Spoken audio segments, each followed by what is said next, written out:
Go. All right, welcome to REKT Session 0.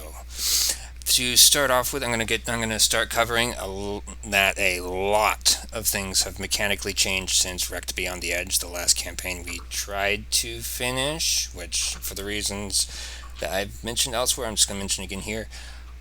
The new system, you just can't really do a tabletop game with 10 players because it makes everybody has to sit there at the table waiting for everyone else to finish, and then it like drags on with like 20 minutes where you can't do anything.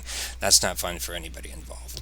So you just can't do it with that many people, which I am going to get into it a little bit later in this session because of all the people here, not all of you can play at once, but we'll get to that later. So things that have changed mechanically, a whole lot. We've converted this entire system from what was almost pure narrative to actual rules. Yes, Oh, like with numbers and everything. So Dino's Guide covered a lot of it. If you haven't seen Dino's Guide, I'm going to link it in the channel right now. You can like glance over that while I'm talking if you want to. It covers a whole lot, but it is not covering everything. But to get this out of the way right at the start, instead of Roll20 like we have used previously, we're going to be using a program called Foundry. None of you have to purchase it.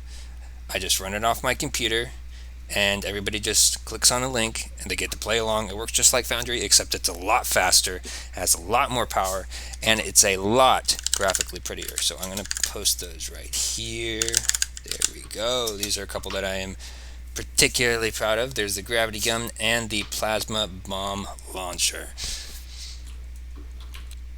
both of which Dino programmed, and he did a very lovely job of it. So Foundry can keep track of things like scorch marks on the ground, craters, all sorts of fun, blood, all sorts of fun things like that. And as you know of me, I love having those things. So, it's an obvious choice, really. So, because we're using Foundry, we're doing real-time, tabletop, all that stuff, a lot of that's covered in Dino's list. What he hasn't covered is, first off, stealth has gotten a complete rework. Instead of just roll and then I decide if you get seen or not, you have a basically a stealth meter, which is taller or shorter depending on how stealthy you are, how clever you are, that sort of thing. And as it runs out, as you do things that like make the enemy more aware of you, it slowly drains until they know exactly where you are, and then you have to come up with a way to hide yourself again.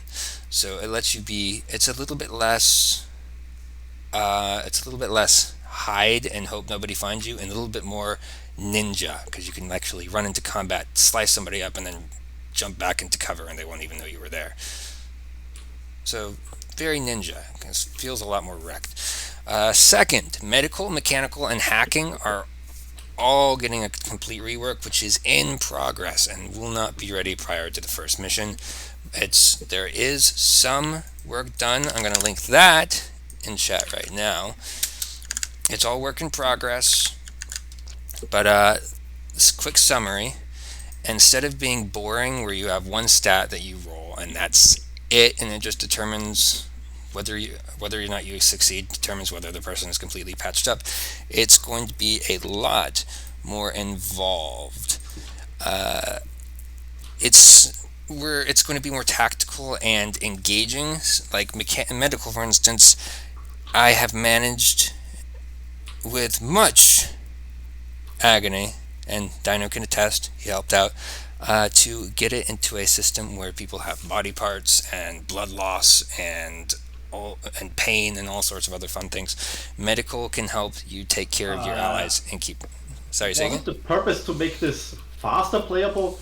Body part stuff sounds like it's kind of hard to track and like to keep in mind in real Yes, well, time. that is fair. But we have given a lot of thought, and I think we can make it run pretty fast. Okay. Most of the stats and stuff do not actually get touched unless they need touched at that moment. So, if, for example, pain only exists as a number that you need to check very quickly, you can check very quickly when you're testing to see if you're going to pass out from like a broken bone. Otherwise, you don't really you can like track it narratively, but you don't actually have to deal with the numbers. Just as an example. Okay. Yeah. So medical, the combat doc is now not just a squishy, I'm going to heal you and then the rest of combat I'm half useless. Now they have a medical kit that is not just for like medical stuff. It like folds out, can make a combat barrier, can do all sorts of stuff like create a dome of air, can create a safety bubble. It's got a you can like purchase a medical bazooka to launch uh, nanogel at your allies, things like that. It's about defense, is basically what the combat dock is. Similarly, the engineer, related to the mechanical skill, has a toolbox which is not only used to repair things, but also can be used and upgraded with modules to like place landmines, roller mines, uh, different bombs and traps and turrets and things like that. So it's about like setting up an area for defense or that sort of thing. Hacking is probably the one that is least developed right now, but it will be developed by the time we get going. It's so the basic way this will work is you can hack from anywhere like you normally could, but the more complex hacks are it's greatly beneficial to find access to a control station, which is available in pretty much any major room in like in a building or anything. It's like just anything that's connected to the main system, like like main computer system in the area, like a wall switch or a data outlet or a control panel or anything like that. So Like when the Philips smart light switch is an access point for our purposes. kind of yeah. Okay. So but like those areas you'll have to come up with a way to defend them so you have time to hack and that sort of deal. There the hacker version of the medkit or toolbox is the Netgear, which is like a little thing you would attach to your waist and hook into your brain ports. It's got all sorts of different espionage and stealth related things like smoke drones and like little spy cameras and things like that to help you keep you and your squad more hidden while you do things. So it's a little bit less in your face like the engineer is, and a little bit less defensive like the combat doc is. It's a little bit more about like clever and staying out of the way. So that covers those three. Anybody have any questions about those? How functional is the medical system going to be at first? Fully functional. Okay.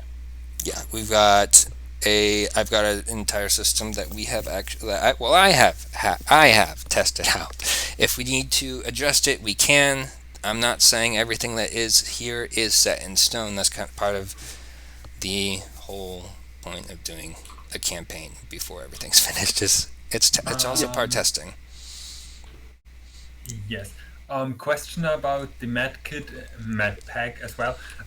It kind of sounds like it's a big block and very stationary. So the medic basically is bound to a location during activation, or No, so the med kit functions around the idea that you can deploy the med kit and make a like a defense station where you can like easily heal allies, and it's got like you can like purchase modules to put up force fields and air like air domes, things like that, We need a dispenser over here? and then you can just easily pick it up and move it somewhere else if you need to. I have a question Yep. for hacking. So with this new control panel thing, or however you call it, it sounds like you're going to regularly need much more physical access to stuff you're going to hack. Is there still going to be some mechanism to do stuff remotely, or does it all basically have to be like you have to be on the location to do stuff? No, you can still do some. There are some things you could do remotely, and then different access panels have different abilities. Like if you're just going to hack a light switch, you're not going to be able to hack. You're not. It's not going to help you hack too much. But if you could like find your way to the central control station inside a military base, you're going to be able to control pretty much anything anywhere. And that could be like Okay, yeah. include turrets throughout the base, cameras throughout the base, like closing and opening doors, anything like that. So the more powerful the station is, the less local it is, if that makes any sense. But you can Yeah, also do kinda. things remotely through like very small hacks, like hacking somebody's weapon or something like that to turn it off briefly, that sort of thing. With hacking, you are, instead of rolling against, well, you are no. Let me rephrase this. Instead of rolling against a specific stat when you hack, the enemy is given the option to try to cancel out your attack, which takes an action. So if you hack them, no matter what, they lose an action. Yeah. If they try to stop you, if they don't, then you just automatically succeed in whatever you're doing. So that works by like say somebody is hacking my weapon. It's obviously starting to go a little haywire. So the obvious solution is to turn it off and on again, or what I'm calling cycling the weapon. So if I do that, I have a better chance of managing to stop the hack attack, but it's not guaranteed because the hacker could potentially be good enough to take control of my weapon before I have the chance to shut it off and install their software, and then, I mean, that's that. Actually, now that you mentioned this I remembered something. Since this on its own sounds a bit abusable, do we still have the old system where if you repeatedly attempt to hack the same system or whatever, you get increasing penalties? Uh, I don't have any specific rules about that I remember. Dino, do you remember anything? No, because in this case, like in the text-based version, you could basically say like, I do this and I do this and I do this, and there's no real time going on. But in this case, if you're in combat, you have a limited set of actions, and then the enemy gets a turn, and so if you can repeat things, but it just takes you more time. Right. And out of combat, then it's generally like if you try something and it doesn't work, then generally you can't just try again, because the fact that you roll badly means that it's not possible for you to do this in this moment. Yeah, this was more about combat, since to me at least it sounded like it's a bit abusable for you to be able to just repeatedly basically block someone's weapon, but you do have to make a successful roll each time. So that's Yes, and also it's probably important to note that REKT combat, as has been tested we have tested it several times, is extremely fast-paced and chaotic. If you find a spot of cover, there is no guarantee that 2 turns from now that will still be viable cover. Flanking enemies is extremely easy, and being flanked yourself is extremely easy. You got to keep on your toes and keep moving. So if you just want to sit in the back and try to hack somebody, eventually somebody's going to come back there and shoot you in the face. Yeah. It's very tactical, and honestly, I am kind of proud of it for how chaotic and tactical it is. So it feels good. It feels good. I'm pleased with it. All right. Any more questions? All right. So moving on to the next point in my list, spaceships. Caskets have been completely overdone. We're not going to get into them in mission 1, but they have their own system of movement that makes it feel like you're actually flying a ship. It's very simple, but it feels very effective. We'll cover that at a later date. But instead of using your stats, they now have their own set of stats that you can purchase. So strength is now So strength is not only equal to like weapon power. Engines is not also equal to run speed. That stuff's stupid. People have been saying it's stupid since the earliest conception of REKT. We're done with it. It's over. It's out the window. So now they have their own smaller set of stats that you can upgrade. I don't have them written down, but off the top of my head, it's like conventional weapons, robotic arms, engines, and there's a couple other ones. But RCS and Psi Yes, modules. there you go. That's them. All right, so those are it's a lot simpler.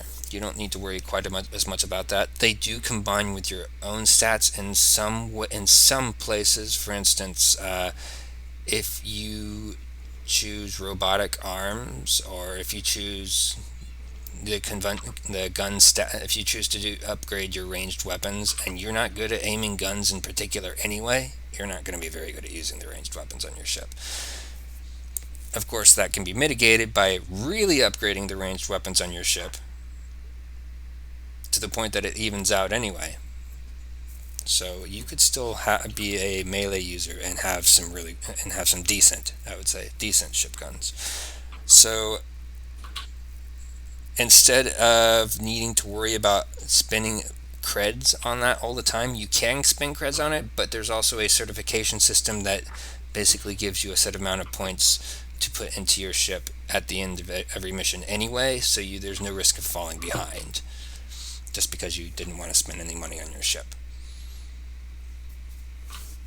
And next, that is not in Dino's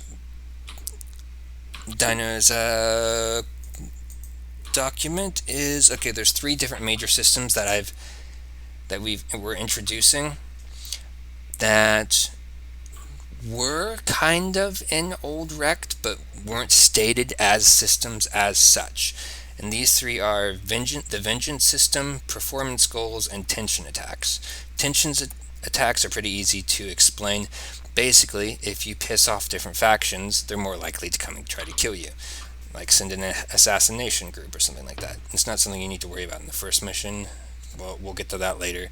But they are usually pretty brutal attacks, and it's usually sometimes not avoidable to piss. You can't avoid pissing people off sometimes. Like if you go to raid an ancient Bezian settlement, some Bezian group somewhere is going to be pissed off at you. The next system, performance goals, is basically... I'm sorry, give me a minute. I've got a cat trying to climb up in my lap. Okay, there we go. So, the performance goal system is basically the old... Remember how we kept threatening to kick Francis out an airlock? This is kind of that. So, yeah, so basically Scamps gives everybody a set of side objectives, a set of goals to accomplish during the mission. Like excel in combat, take samples, gather loot, that sort of thing. And the people that don't try that at all get strikes. And if you do, you get unstrikes. And as long as you are in some degree trying to follow along and do the objectives, you're probably fine. But if you don't, well, the airlock is right over there. And we can get into that later because it's also not going to come into play in Mission 1. This is potentially going to come into play during Mission 1, is the Vengeance system. It's all about character death and making it less punishing. Because, as all of you know, I do like to kill my characters, which is kind of sucky. Because then for the rest of the mission, you're left without a character. This is trying to mitigate that. To some degree, there was a little bit of stuff in there to try to help with what some of the Vengeance system does, because, for instance, if in Beyond the Edge, when Caleb offered to hold off the enemies while the rest of his squad mates fled, I would have made him a little bit ultra uber powered as he held them off so that they could have escaped. The Vengeance system automatically makes that possible by when the other players flee, when the other players' characters flee, the players themselves are able to re-roll some of Caleb's roll, so that, for instance, if he fails to dodge an attack, Dino could say, I'm re-rolling that roll, and then this time he succeeds and he manages to dodge an attack. So, yes. You're switching the 2 up in this point, in this case. I am? Yeah. The re-rolling is for when someone dies. When someone does a last stand, they get extra actions depending on how many people are fleeing that he likes. Okay, I'll have to go glance over that because it's been a long time. But, just to glaze over it a little bit more quickly. Um, it's good for making last stands where you want your allies to go on ahead while you hold off the enemy and you know you're going to die for it. It's used for if someone dies, then they can help their allies. Their player can help their allies carry on their mission by re-rolling some of their rolls until they get a new character. It's used for if your best friend has died, then you can be like, for Carl! And then for a brief period of time, it's like you've activated Rage as a barbarian in D&D.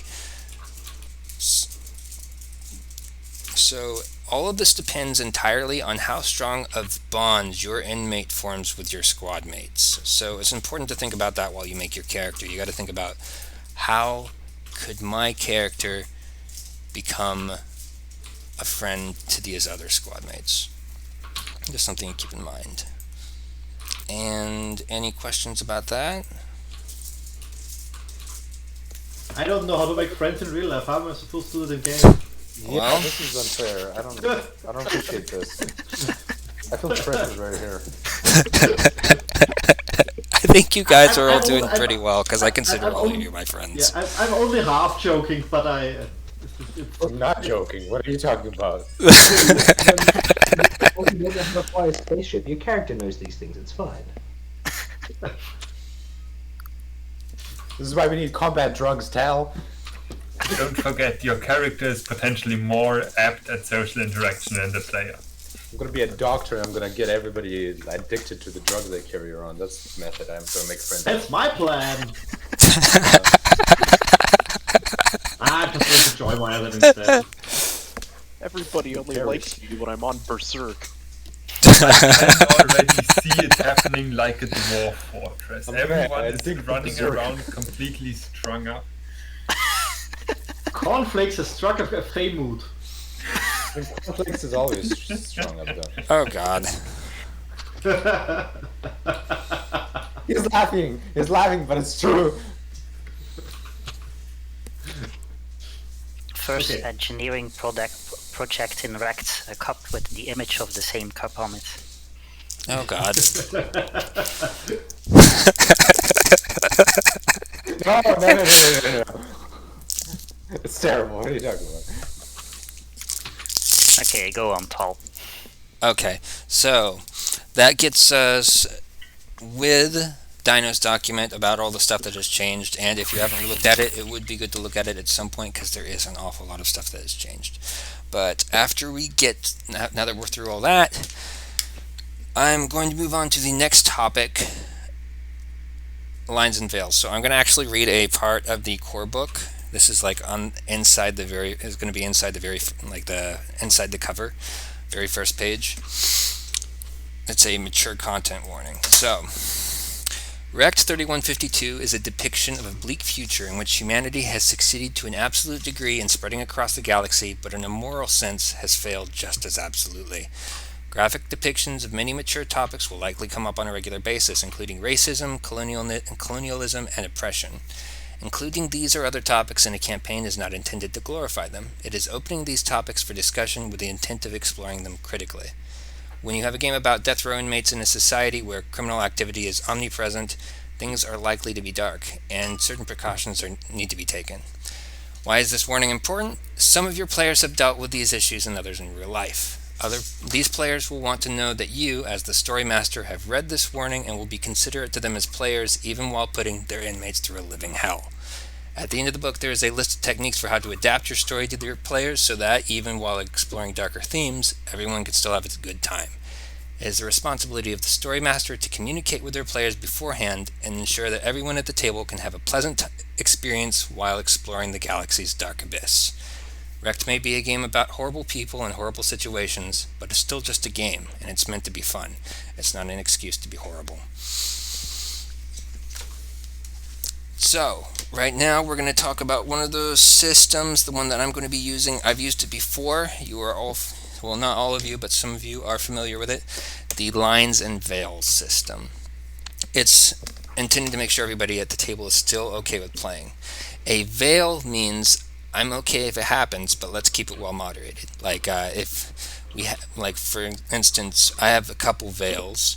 For me, one of them is sexual intercourse and depiction. Another one, since Beyond the Edge happened, depiction of torture. I like including them as an element of the story, but as it turns out, I don't really like describing torture at all.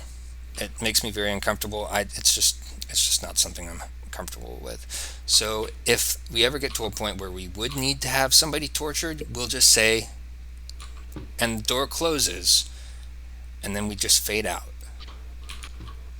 And we move on to the next part of the story so that we can say that it happened, but we don't actually have to discuss it.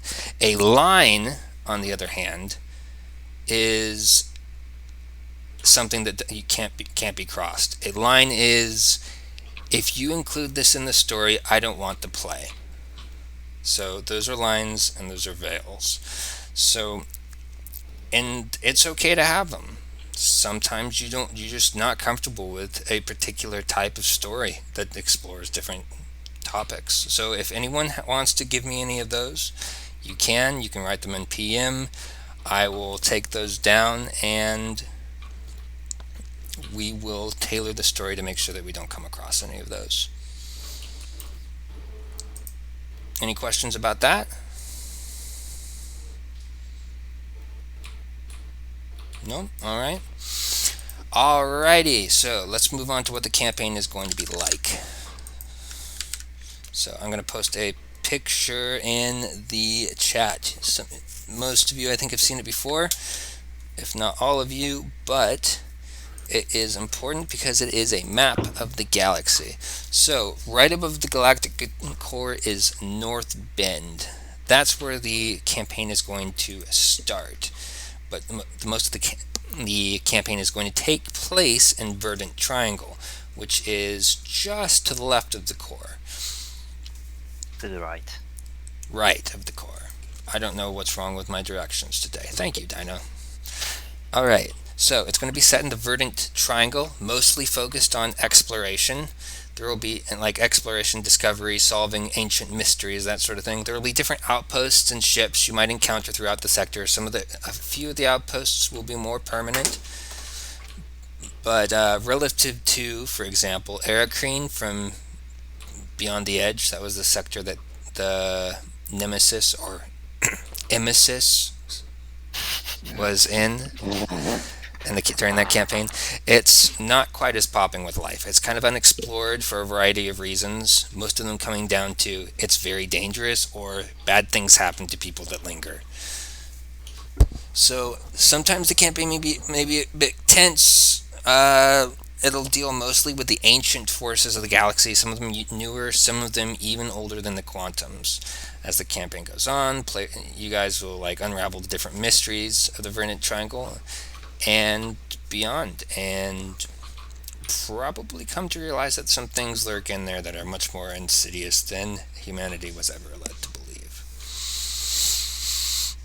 So I know that some of you are very well versed in the lore of REKT, but just for a quick refresh, who would like a quick refresher? Here. Here. Yeah. Totally useful given that I know nothing. Alright, so quick refresher then. So, the year is set in 3152. Humans were very late to arrive to the galactic scene. We are one of, if not the very latest major species to arrive. Tachika were a little bit after us, but they would be pretty unknown if it wasn't for the fact that they're just freaking adorable and ended up kind of spreading everywhere. But we are very recent, and as a result, when we showed up, there was a lot of stuff going on before we were there. So let's see, 1 second. Right, so around the year 3500 or so, the humans... Okay, let's move back a bit. So humanity started spreading outwards after we developed space travel and discovered faster than light speed. After that, we soon met the Hilterel, who we know all about from the Beyond the Edge campaign. They were like, hey, let's be friends. And we were like, yeah, let's be friends. But we had no control over ourselves, basically. We didn't have a system of interstellar government in place at all. And we ended up trying to take their planets and enslave them and stuff like that. So they were like, we need to put you under supervision until you're old enough and mature enough to take care of yourselves. And we took that very personally.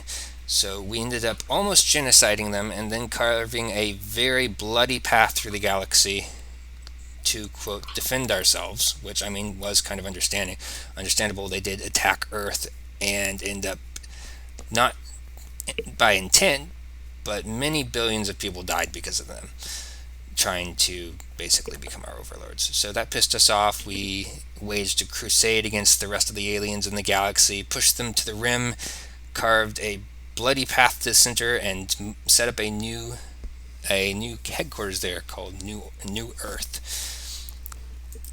We are in the REKT universe. Humanity is very powerful, but also complete dickheads in every sense of the word. Only in the universe? Sorry, say again? Only in the universe? This seems applicable everywhere. Seems reality accurate. Yes, racist space hillbilly. Kind of, actually, yeah. Buck was very representative of humanity. Yeah.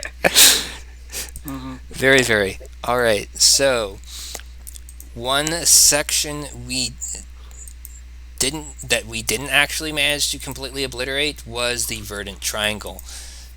The previous campaign focused heavily on Hilterel and Phisar. They were important members of the galactic community, but relative newcomers to the galactic scene. They've only been around for, in the case of the Phisar, about 1,000, part of the galactic scene for maybe 1,000 years before we were.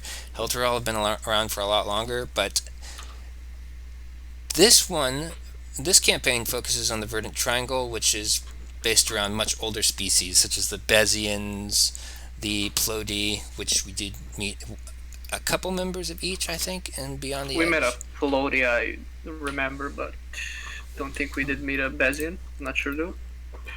That's possible not.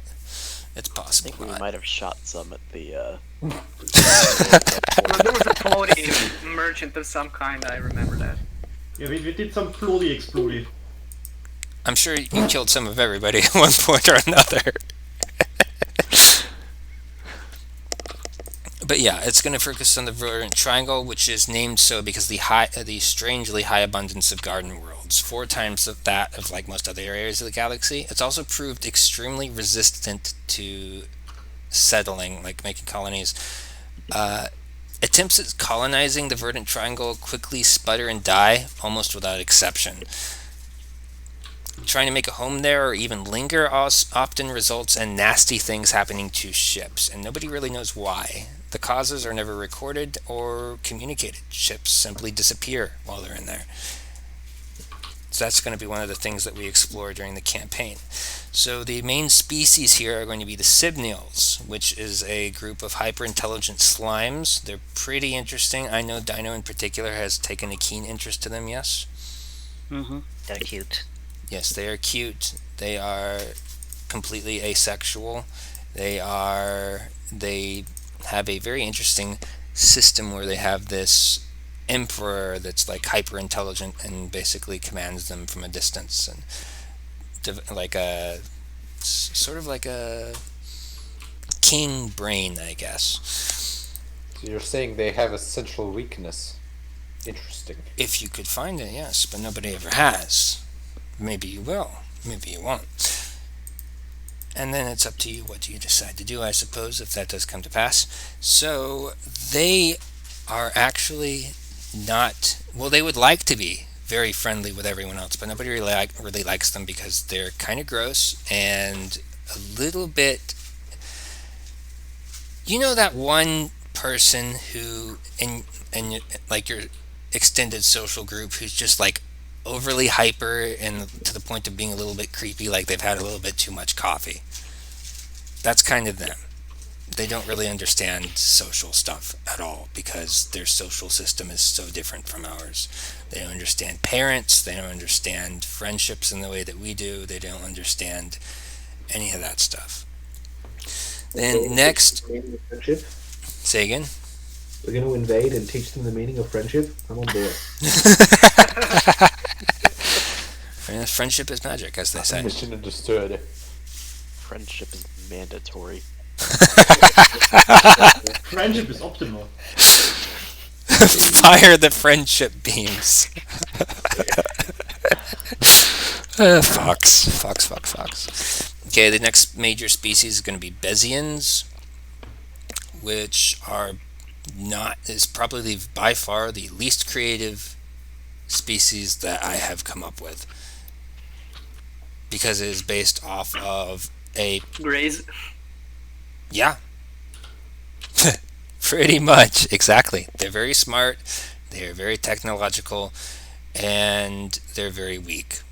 That's, if you know Greys, you probably know the Bezians, because in the Rekt universe, the Greys were the Bezians. Did we lose somebody? Hex. Hex. Oh no! Am I dragging on too long for her to be interested? Hold on. If they don't have Norse names, I'm disappointed. So is this a kill list? Sorry, I may have misheard, but is this the list of every species we need to handle? Is that what's going on? It listed the major ones. Okay, I'm just by the end making of the sure. campaign, they shouldn't exist. I understand the mission. Right. Okay, So, so Hex just had a technical issue. oh, Not okay. boring. Okay, I was thought maybe Hex thought I was like incredibly boring, and honestly, I wouldn't blame her if she thought that. I'd be like, okay, yeah, cool, I get it. Let's chill. I mean, like, we no- all no think you're judgment. very boring, but we also want to play, so... Yeah, see, there you go. Wait, what? Really? No.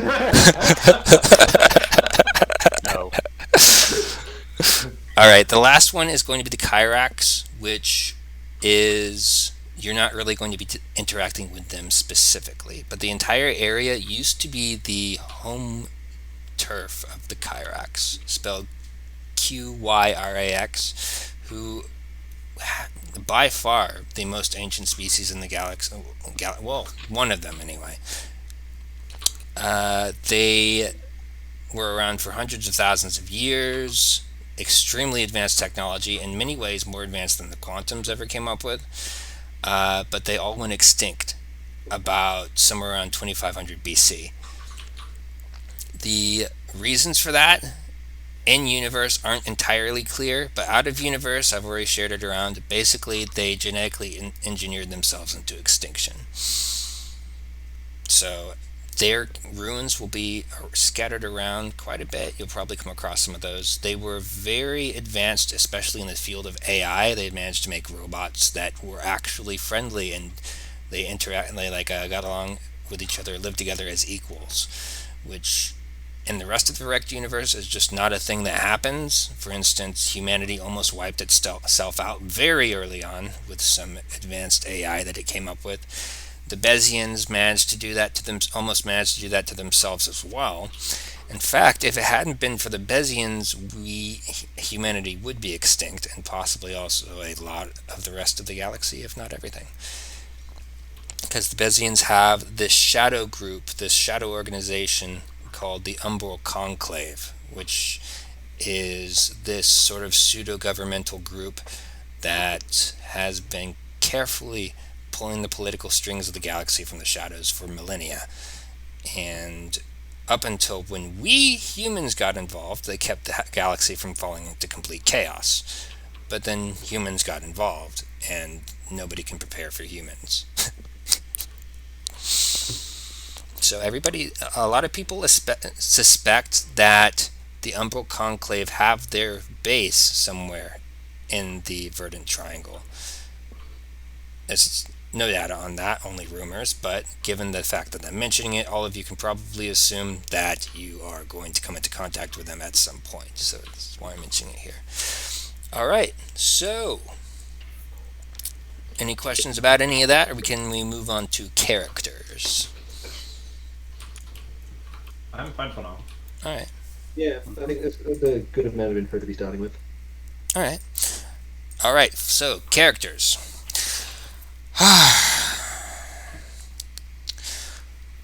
Okay. So I don't like this part. There are 8 of you here. I really hate saying this, but that's too many potential players to play at once. Rekt, God Throws Dice, could handle up to 20. Rekt Beyond the Edge could handle up to 10. Tabletop Rekt can maybe handle half of that, maybe a little more, but not much more than that. So it's an unfortunate fact, but in essence, I'm trading out quantity of players for quality of story and gameplay. So the fact that you are here today means you're much more likely to play, and I think all of you that had any intent to play are here, except maybe Chaos, and I don't know if Lexi intended to play or not. Maybe she did. Anyway, beyond that, the players I choose for the initial campaign mission will be mostly based on, in order, scheduling. Whoever is most reliably able to join what will probably be Saturday sessions starting around the time that it did today. My schedule is very wild because of retail, and I can't give up to more than a couple weeks advance notice. If you can't, I'm sorry, I hate this part. If you can't regularly make it, it holds everybody else up while we wait for you, or if we may just have to cancel and move it to the next one and hope you can join then. But because of the way Rekt is set up, it is very possible to switch out who is playing in the campaign with relative ease, but you'll need to make through at least a few sessions in a row to finish a mission. So like for instance, if you have a clear schedule for the next few months, but not after that, you could finish a mission now, and then I'll just move you back to the background and you can wander around the ship for the next few months while the rest of the players do another mission. And I could let somebody else play. But you do have to be able to stick around for that period of time. And then the next criteria is who has the most interesting characters. There are certain characters I just don't enjoy telling stories with. My storytelling style works best with generally characters who can be like more serious, less goofy. Joke characters do end up getting in the way and detracting from the atmosphere in my point of view. So when you're making a character, ask yourself, will this continue to be funny after a few years of playing the campaign? And also, will this character annoy Tal? Because, you don't want to get on the bad side of the guy who has the rocks that fall. Haha, we're on a spaceship. There are no rocks to fall. Have you heard of meteorites? Asteroids! Yeah. So, and finally, to a much lesser extent than either of the other two criteria, the spread of skills. I want to make sure that there's a little of everything represented in the group of inmates because we are testing things. So I want to see some guns, blades, medical, mechanical, a bit of psi, exotic, stealth, maybe a good pilot, so on and so forth. I mean, you can mix and match what you get, but like if everybody chooses to go with katanas except that one guy who built a stealthy engineer, I'm choosing the stealthy engineer. No regrets. Okay, so I'm sorry about all that. I did get, honestly, I was worried that I wouldn't have enough applications. Dino's laughing at me. I'm serious. I'm serious though. I was worried I wouldn't have enough. You are incorrect. And now I have 8 people sitting here wanting to play. So Wait, isn't it 9, or is someone here just observing? Hex is here Hex. just observing. Okay. That's true. Okay, so that out of the way, let's get on to actually making characters. So, your characters can come from anywhere in the galaxy you want to. I can give you more information on each of the areas in the galaxy if you need them. There is also a very handy related to the character sheet builder. The character sheet builder is here. And there we go. Yeah. Here is a quick start guide that gives you a brief overview of different parts of the galaxy and that kind of thing. So I can give you more information on that if you'd like it. and you can come from anywhere you want. But specifically, for one reason or another, your travels ended up taking you to North Bend, up there above the galactic core, if you still have the image open. Specifically in North Bend, you came to a planet called Erebos Prime, a particularly strict but famously wealthy planet. Why? Depends entirely on your background. Something probably criminal or shady, though, because for whatever reason, your character and the rest of the starting squad got their fees paid to be shipped to Tartarus. This is a little bit out of the ordinary, though, because Tartarus doesn't usually operate this close to the core. This is more of Mimir's. Is it Mimir or Mimir? Mimir. Mimir. I Okay. I Mimir. always pronounce it Mimir, but I'm Dutch, so Okay. Well, I've also heard of Also Mimir, so I'm just going to say Come Mimir. up with it, Tal. In my head, I've always pronounced it Mimir, but we'll say Mimir. So it's more of Mimir's territory. Mimir is a rival IPC in the Interstellar Prison Company, but it focuses more on killing criminals as training exercises for its contracted mercenaries instead of training criminals to go find dangerous things.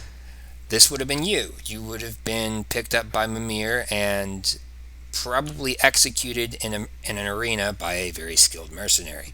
But for whatever reason, you got lucky, and a Tartarus ship, it's very small, Tartarus-owned frigate, happened by first. The Styx River, that's Styx, like in Greek mythology, it happened along first and picked you up. So the first mission in the campaign will be aboard this frigate. It'll be kind of like a prologue. Because all of you are incarcerated, the first mission will mostly detail your misadventures on the way to Tartarus proper, where you'll be properly processed and likely sent to death row. Obviously not, because that would be a very short campaign, but that's what your characters would expect, is that you're being shipped to Tartarus and then you're going to die. You don't need to pick out gear. Nobody needs to worry about credits right now, because this is a prologue mission. You're still stuck in a tiny cell. You don't need to start with. You don't need to pick any of this out. I'll give you additional creds after the mission is over, and you'll be able to level up to level 2. It means you'll have more XP, level up your different stats and skills and stuff, provided you survive. So there will be benefits to playing through the first mission and everything. At the start of the prologue, everyone will be escorted to your cell one by one and left there. On the way back to the nearest Tartarus cruiser, however, the crew of the Styx will realize they're being followed, and they need all hands on deck, and that includes you, if they intend to make it out alive. That's where things are going to get interesting. It's as much info as I can give right now, other than this course of events will eventually leave you stranded in the Verdant Triangle, and that will be the start of the campaign proper. As to why you don't just leave the Verdant Triangle before nasty things happen, that's spoilers.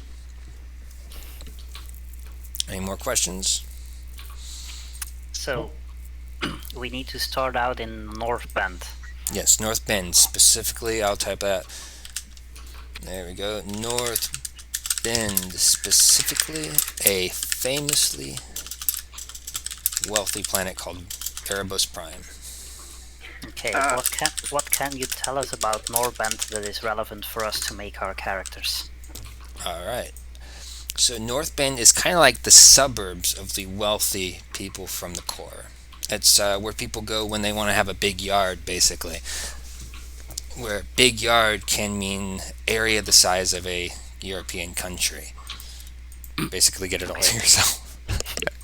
It's a very famously wealthy place to begin with, and then you're on a very even more famously wealthy planet. I see. So they're British.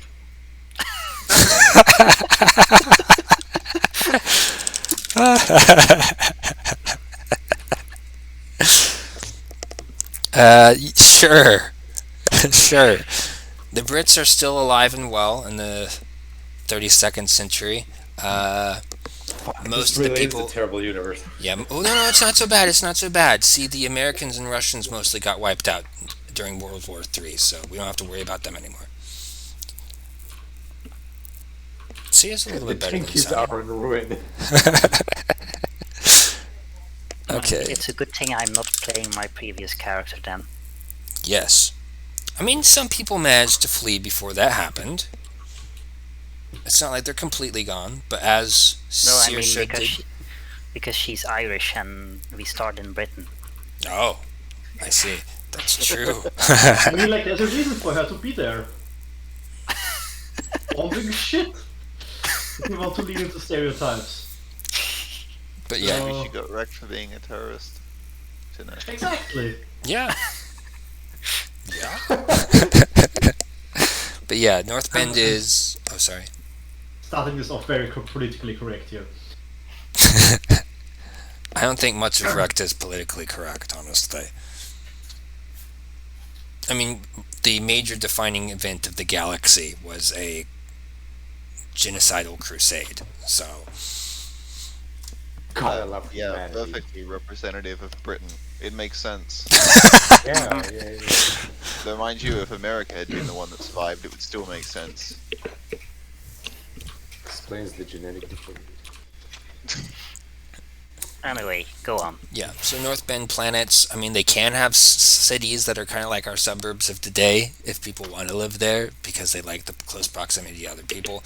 I mean, it's very non-militaristic because they don't really have anything to defend themselves from. Unlike, for example, Hell's Shores, where Caleb came from, or Brave Frontier, where Saoirse came from.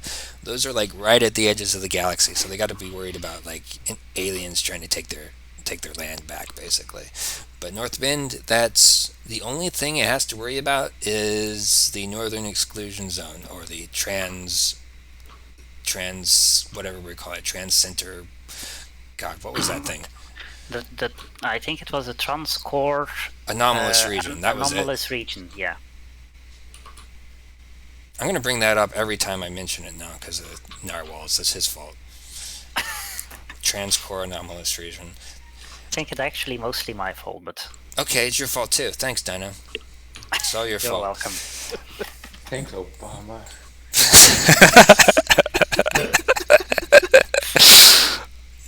Yeah, but it's a very quiet place. It's, as far as its citizens are concerned, they like it that way. There's not much to say about it. Nothing bad ever really happens.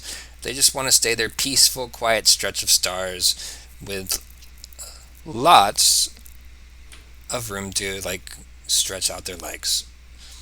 So it's pretty peaceful. And then you guys happen in there. Whatever each of you does, you piss somebody off, and here you are being shipped to Tartarus. What is that you did that managed to piss him off? I don't know. It's up for you to find out. So remember that since you're all being taken from the same planet, it's possible that some of you know each other. This session is partially to help you figure out how. You can talk in PM about it if you want. You don't need to know each other, but it could be a little bit more interesting to you if you want to feel like you want to get to know each other over the course of the campaign. That'll provide a neat little bit of background if you do know each other. It also helps you with the vengeance system that I mentioned before, because then you're like automatically friends. So you could have it that way if you want, or you could have a more friendship arc oriented sort of deal where you come and you don't know anybody and see where things go from there. All right, so I dropped Question. Sorry. yes. Sorry for butting in. We have all start on Erebos Prime, but is it necessary that our characters have been there for some time, or could it be a reasonably recent arrival? Sorry, recent arrival.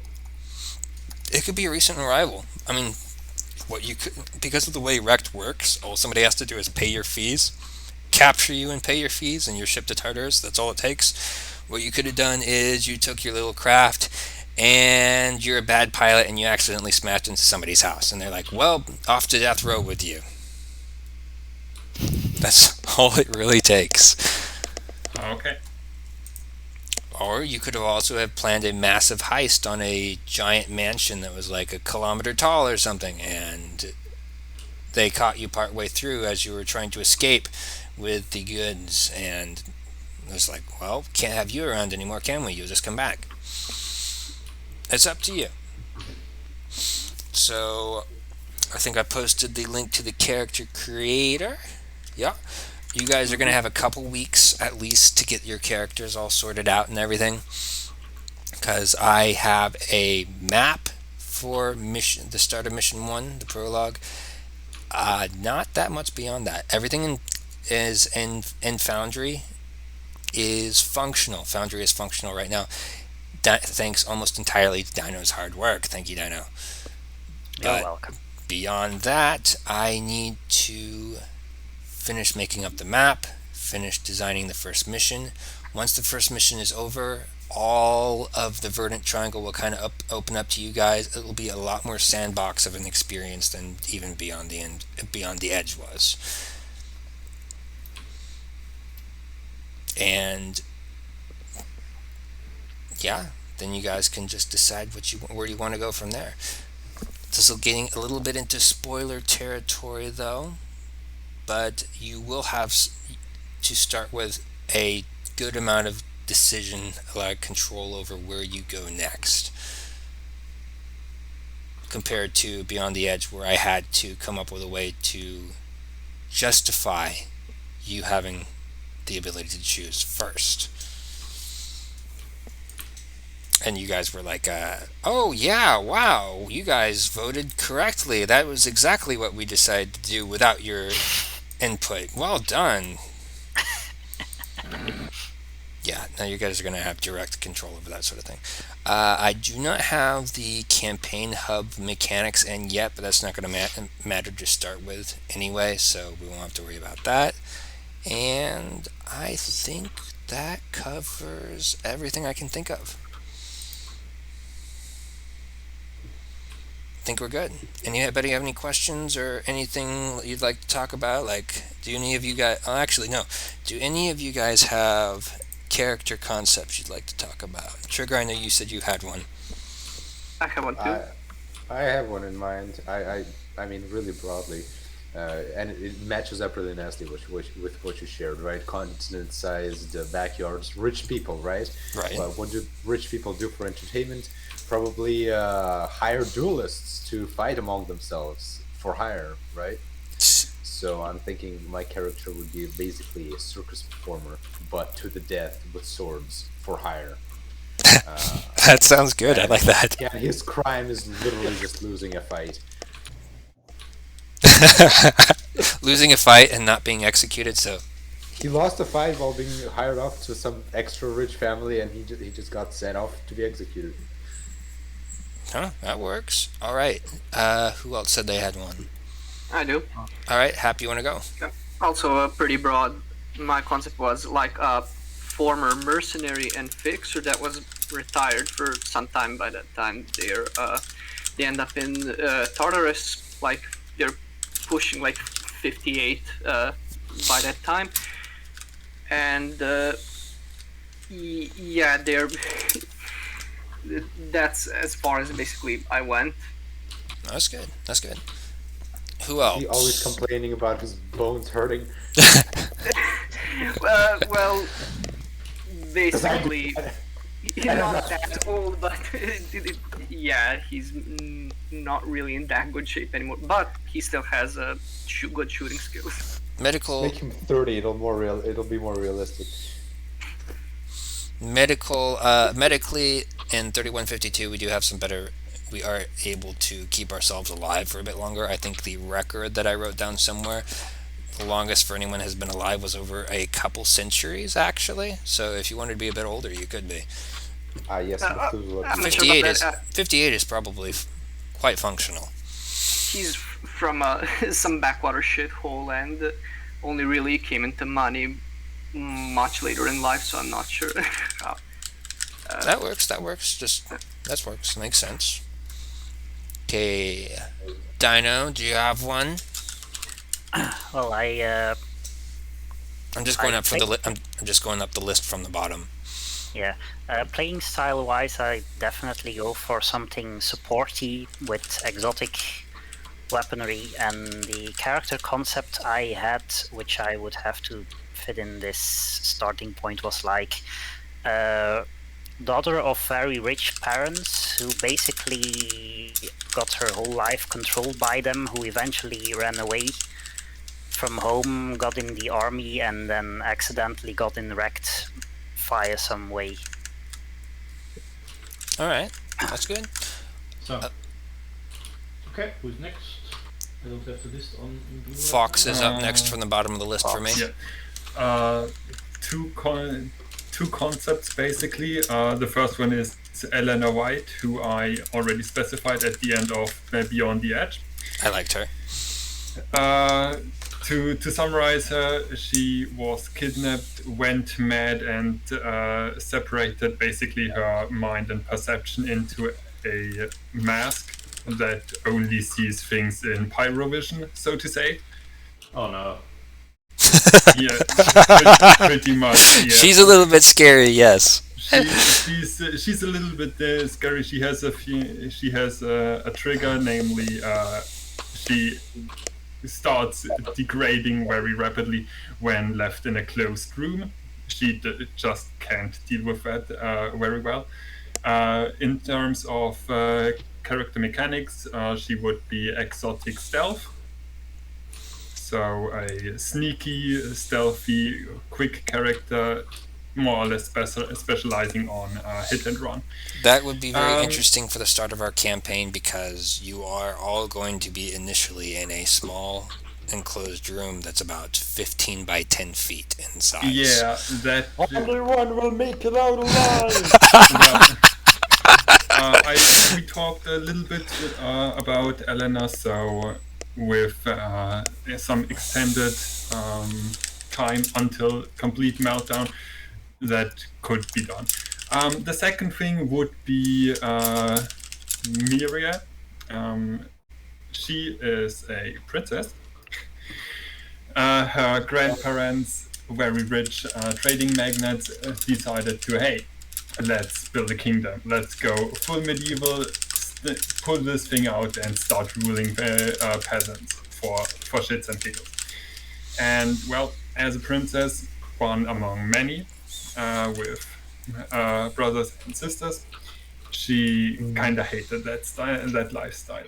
Being given everything and all that, and to being referred to like royalty and all that, it annoyed her to no end. So instead of doing politics and regular royal princess stuff, she went to the military. Power armor, blowing stuff up, killing people, that was more her style. And yeah, so of course her parents thought, okay, cool, she wants to do military, so we go and get her a general's position, just away from the front lines, doing stuff that's going to keep her happy. She was not happy.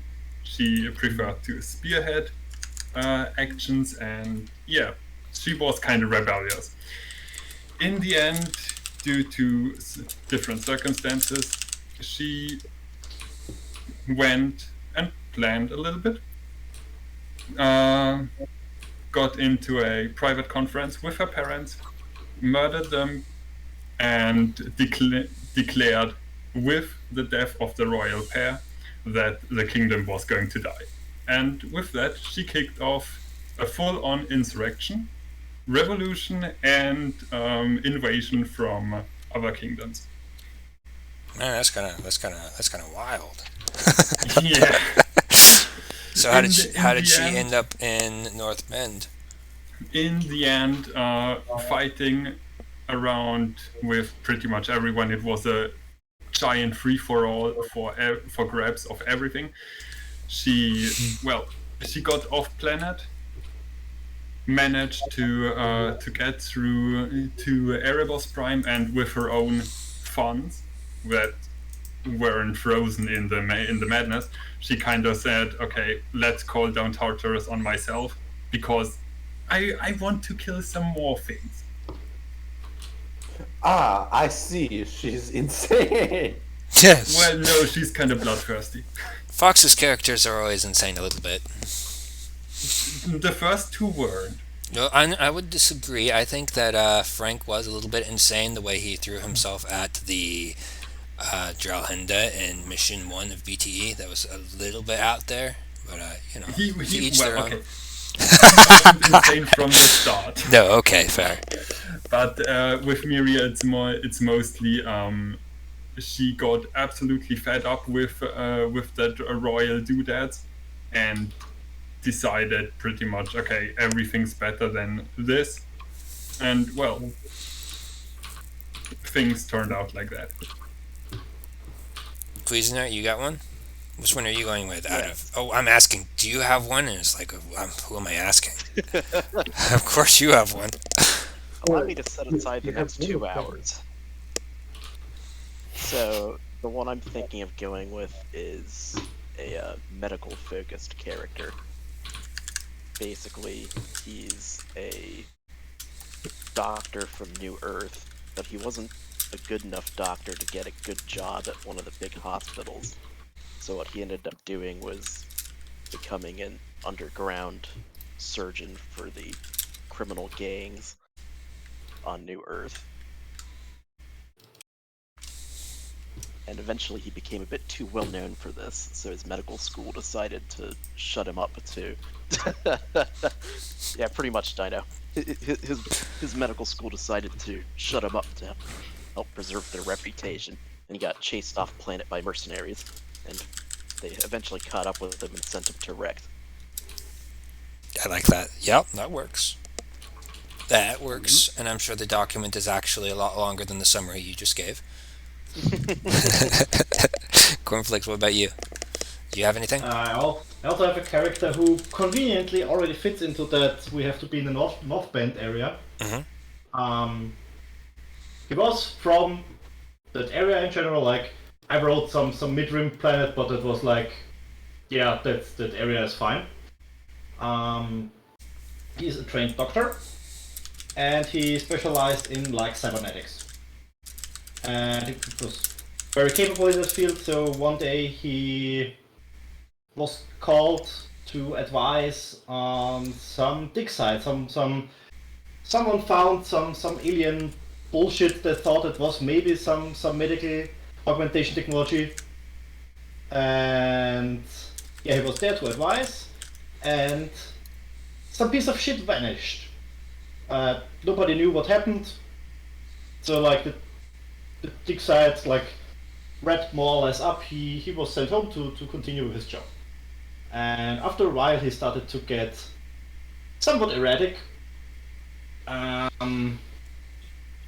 And then first it was harmless, like him just being weird, ever more out of his character.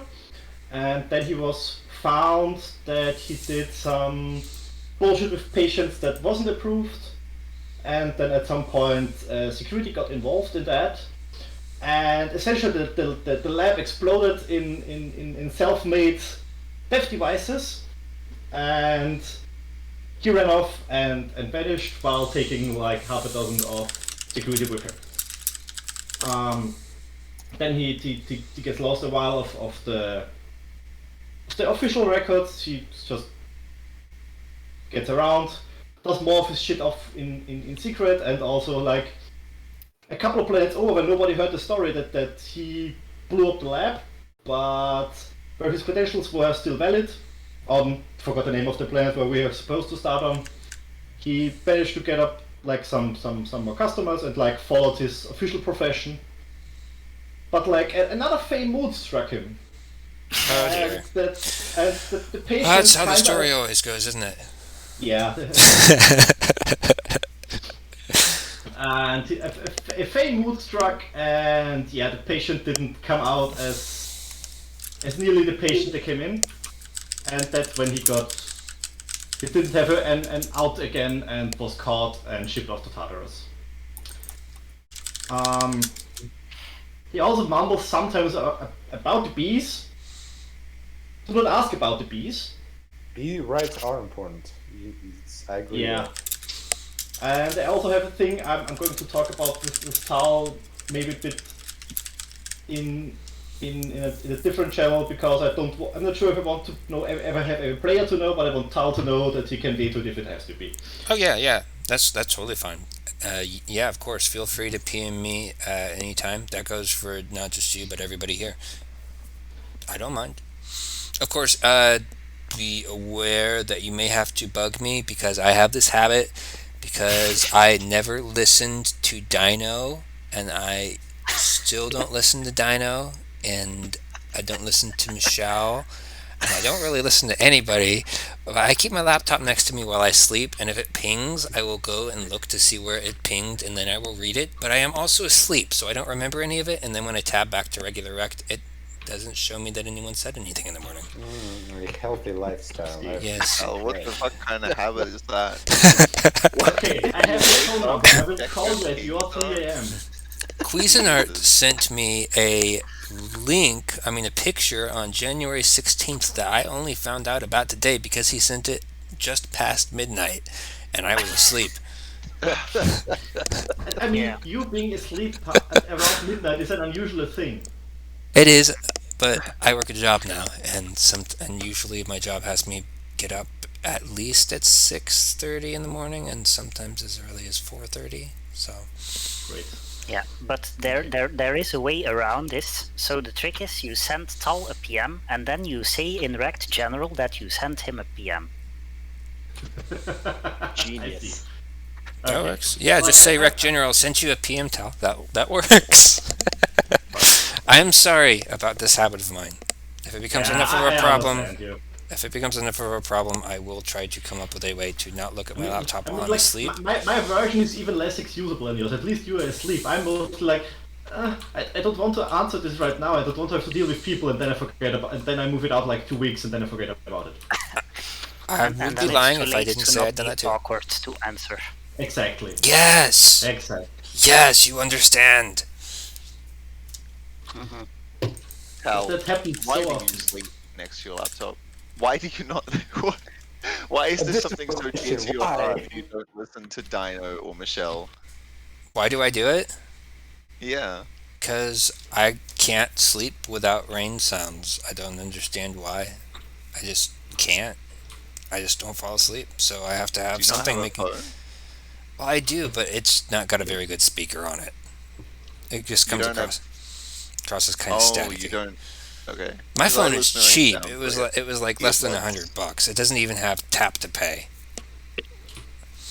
It only kinda has like a gyroscope in it, so I can like tilt it and stuff. I think that's about the extent Okay, of what have it you does. considered this wild thing, right? Put yourself on Do Not Disturb while you're sleeping. Well, see, even when I'm asleep, Or sometimes I close check. Discord. No, see, okay, well, closing Discord is a good idea. But what if then someone says something important, and I'm asleep? Well, They would safely call and removing drugs was a mistake. This is where drugs would have helped. I don't understand. If I wake up in the morning, I have to wait at least 5 to 10 minutes before I can check messages because my brain does not process language before 5 to 10 Ain't minutes. nobody got time for that.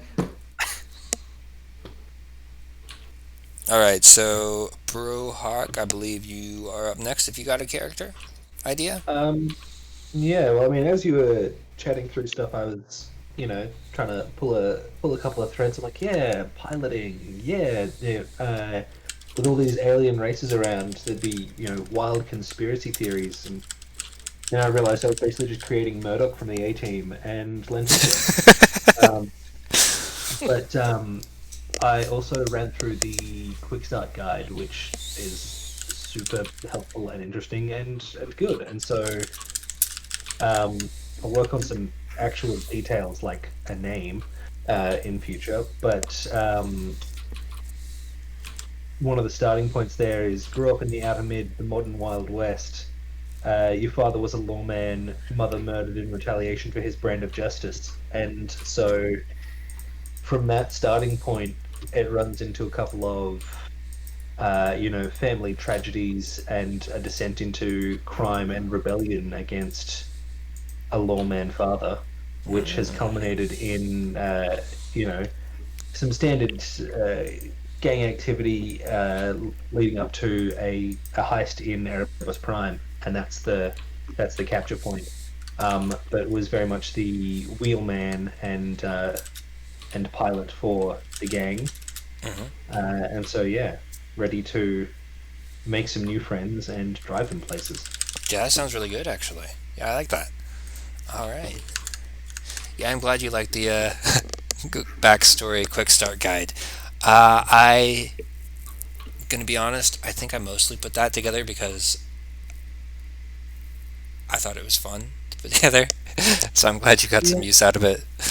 Yeah, like having not much of a backstory concept and not much thinking power at this time of the morning, like just to roll through a few options, I wasn't bound to a particular role that it gave or anything, but just, yeah, what about that? What about that? Ooh, that one sticks. Yeah, for Uh, 6 in the morning, that was yeah, actually pretty good.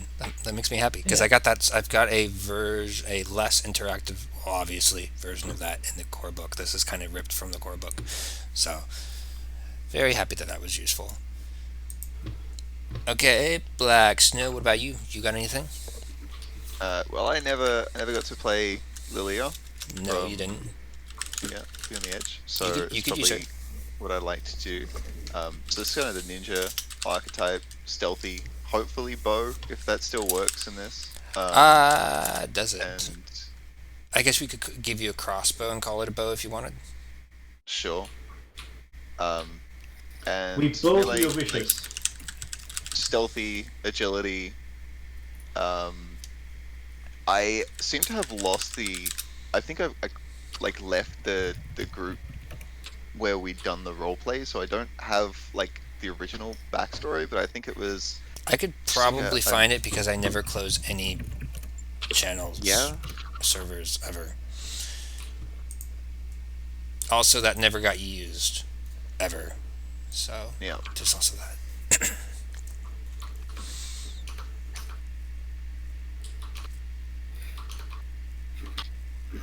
I don't actually have a backstory here. Wait a minute. Maybe. Maybe I DM'd it to you. I'm not even sure. Yeah, I think it is very impossible that you may have sent it to me somewhere because I don't see a. I will. I mean, you could rewrite it if you wanted to, or else I will go looking for it and see if I can find it. Maybe on the forums, perhaps. Yeah, I don't know. There, I do there's definitely. Hmm? there's a backstory on the old wiki, which I'm not sure how up to date it is, but Oh wait, really? I get the link for that. That might be it. yeah, here. Lilith. Yeah, might be it. I think she did get renamed to Lilia at some point, though. It's Lilia between I see. I see. quotations Lilith. Yeah. Okay. Yay! So we do have her. Okay, yeah, that's great. All right. Yeah. So she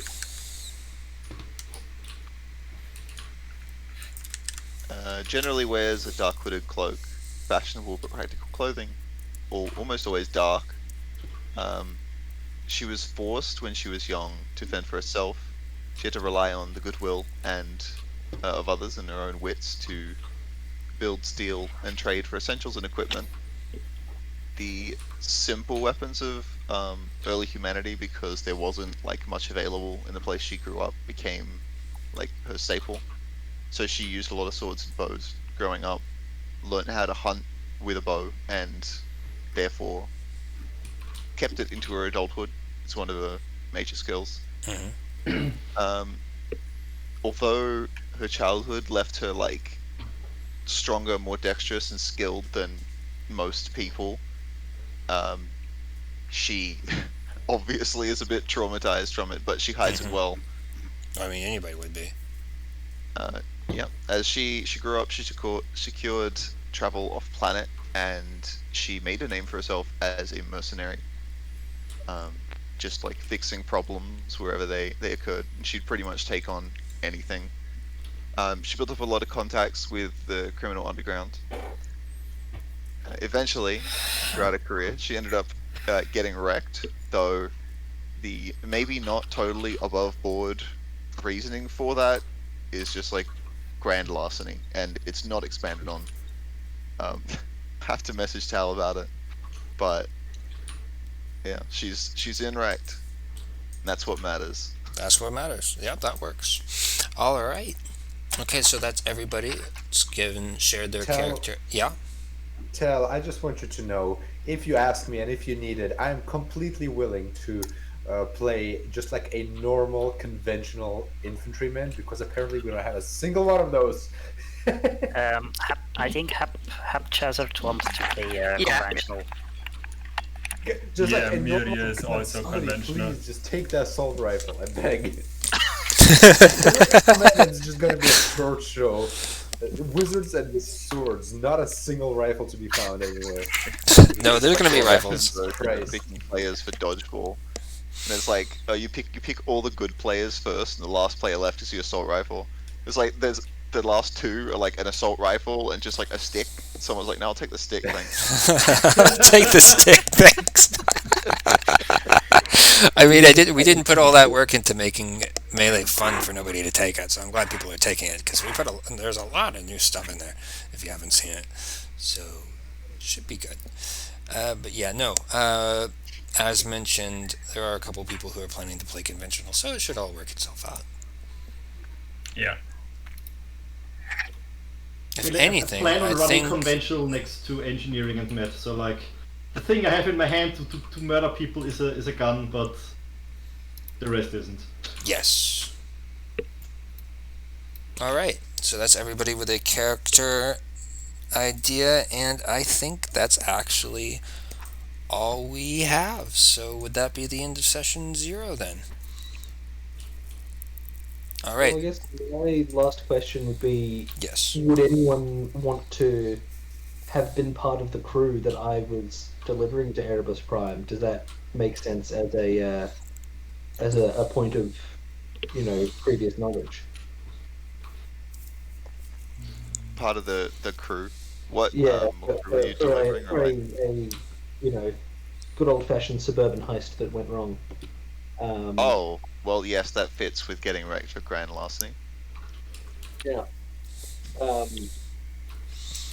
guess my point of concern is this might be a thing that I would hold against other characters, not consider a point of unity and friendship.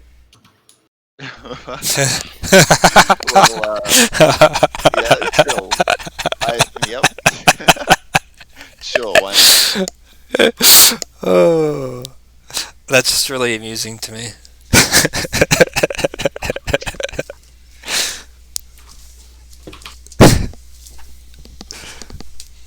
It's like, hey, does anybody want to have been part of my heist? Oh yeah, that's cool. That's cool. We can be bros. No, actually, we're not bros. I kind of hate you, but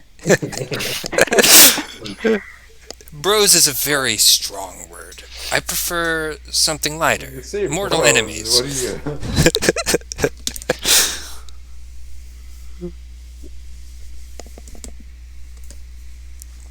Oh, I was taking a list too while Dino was. All right. So if you have any questions, just write me in PM or in Rec General, and if you PM me, possibly also write in Rec General, especially if I'm asleep. And if you have any lines or veils you'd like me to add in, just PM me those as well. And I think we're good. Thank you everyone for coming to session 0, and I am very excited to get started on the campaign. Do we send character concepts to you privately, or do we send them into this thread? Either one is fine. I will read everything. Sounds good, yeah. Yeah, but I think it's at least useful to have them in the thread as well, so everyone, more or less, people are playing. Yeah, I would agree. Yeah. If unless you have some part of your character that you'd like to stay hidden for one reason or another, that you'd like other players and other characters to discover over the course of the campaign, I'd be cool. But for that, sorry. But do also remember that this is Rekt and characters do die, so just keep that in mind. Fox, you were saying something? Yes, with stuff we don't want other characters to know about our characters. That actually also happened with Elena. In her description, there are some parts bracketed and described as being not unknown stuff simply. So perhaps we could agree on a certain style how that should be done. Yeah, you could like put it in double parentheses like we used to do on the forums, Yeah, something like that. and then Just I would because know it not to just share it. came up and Right, I would know not to share it with other people. But if there is anything that you don't want to share with other people, you should probably share it with me, just so that I know it's there. Yeah, and honestly, it's up to everyone, of course. But generally, I think it works best if the players know about it, even if the characters don't, because then you can narratively play into it to make sure that it actually ever comes up. Right. yes, For example, to everyone, of course. if you have a character that suddenly opens up and becomes talkative when you discuss a particular band, a rock band or something, nobody's going to know to discuss that rock band unless you let other people know that first. And then you just never get to play with that part of your character. So yeah, it's usually good to share things with other people. Usually. But, I mean, we'll leave that up to your judgment. And if I think something might be better shared, I'll say something to the effect. Incidentally, is there a particular reason for just doing the sessions on Saturday? Because Friday evening is generally also a good day for many people, I think. Oh, really? I mean, we always did D&D on Friday evening, so... Both of those are fine to me. Oh, we did? It's not as good for me. no, that was on Saturday. Who At said- last on this forum, D&D was on Saturday. Yeah, Was it on Saturday? It was Saturday. Let's- Was on Saturday. It was exactly this time slot we used right now. A show of then hands in then I chat. misremembered, but Oh, okay. Friday might work for some people, just saying. Well, I can always ask if it comes up that way. I Yeah, for just- one, just very say you much can like this include it exact in time your slot. It's ideal for me personally. Weekend because I work 16 hours a day lately. Fridays included. Saturdays ideal, personally for me. Fridays and Saturdays are both fine to me. Friday even might be a bit preferable since Saturday like bites into my going out time, so to say, but it's also fine to me. A social life. Yeah. I see. Ah, We're not yes, talking I've heard tell of these social lives.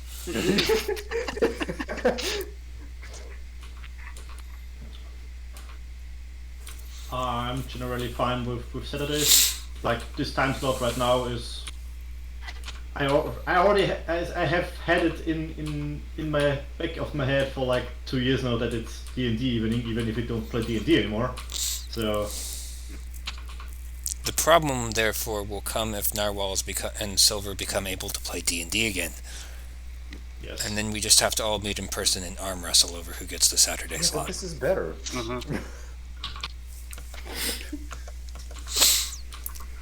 Alright, thank you all for coming. And I will get started on writing up all the campaign stuff, making the final maps, and I look forward to seeing your character sheets. Thank you for organizing all that, Tal and Yeah. Dino. Yep, especially also thanks to Dino, because he has been a tremendous help putting all this together. You are very welcome. Alright, I'll see you guys later. Alrighty, until next time. Bye. Later. Adios. Have a Bye. good evening. Sleep well. Bye.